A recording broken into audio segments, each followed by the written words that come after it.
आघाडी आणि हिंदू परंपरा विरोधी उभी आहे आणि त्यांच्या खांद्याला खांदा लावून उबाठा त्या ठिकाणी उभी आहे। उद्धव सेनेचा जो बुरखा आहे तो आता फाटलाय, कारण हे जे खासदार निवडून गेलेत यांना हिंदू आणि मराठी लोकांनी निवडून दिलंय, त्यांचा हा अपमान आहे। या खासदारांवरती आता उद्धवजी काय कारवाई करणार याची आम्ही वाट बघतोय। ताई, खरं पाहिलं तर 14व्या शतकापासून हे दीप प्रज्वलन सुरू होतं आणि त्याच अनुषंगाने जो न्यायमूर्तींनी निर्णय दिलेला होता।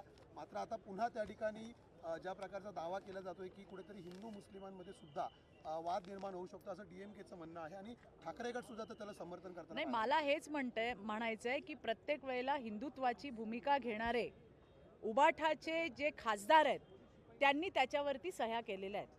अरविंद सावंतांना हिंदू लोकांनी मराठी माणसांनी निवडून दिलंय, हा त्याचा अपमान नाहीये का? आणि त्याच्यामुळे तेच नाही, उबाठाचे सगळे खासदार। आणि म्हणून मला आता उद्धव ठाकरेंना हा प्रश्न विचारायचा आहे की जर बाळासाहेब असते तर बाळासाहेबांनी यांना चांगल्या पद्धतीने धडा शिकवला असता की आपल्याच पक्षातले खासदार हिंदुत्वाच्या विरोधामध्ये भूमिका घेतात। आता उद्धवजी ठाकरे या खासदारांवर काय कारवाई करतात याच्याकडे संपूर्ण महाराष्ट्राचं लक्ष लागलेलं आहे। महापालिका निवडणुकांमुळे वाटतं का या सह्या झालेल्या असाव्यात? कारण मुंबईमध्ये लोकसभेमध्ये यांचा ढोंगीपणा हा महाराष्ट्राच्या जनतेच्या समोर आलेला आहे आणि आता तर त्याच्यावरती शिक्कामोर्तब झालंय। त्याच्यामुळे खोट्या हिंदुत्वाच्या वल्गना उबाठा गटाने करू नये हे सुद्धा मला या ठिकाणी सांगायचं आहे। ताई, समुद्राचे खारे पाणी गोडे करण्याचा प्रकल्प महापालिकेला डोईजोड झाले सध्या। आधी जेव्हा हा प्रकल्प मान्य करण्यात आला तेव्हा 116 कोटी खर्च होईल, पण आता याच प्रकल्पाला जवळपास 10,223 कोटी खर्च हा पोचलेला आहे। काय सांगाल?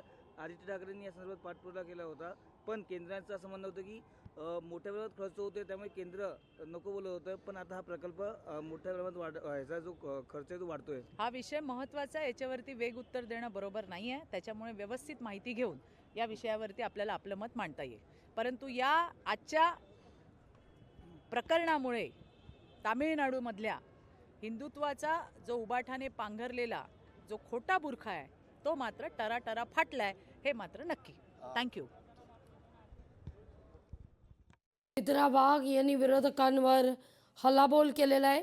विशेषतः ठाकरेंच्या शिवसेनेनं या ठिकाणी उद्धव ठाकरेंना बाळासाहेब असते तर धडा शिकवला असता, ठाकरेंनी खोट्या हिंदुत्वाच्या वल्गना करू नयेत असं चित्रा वाघ म्हणत आहे।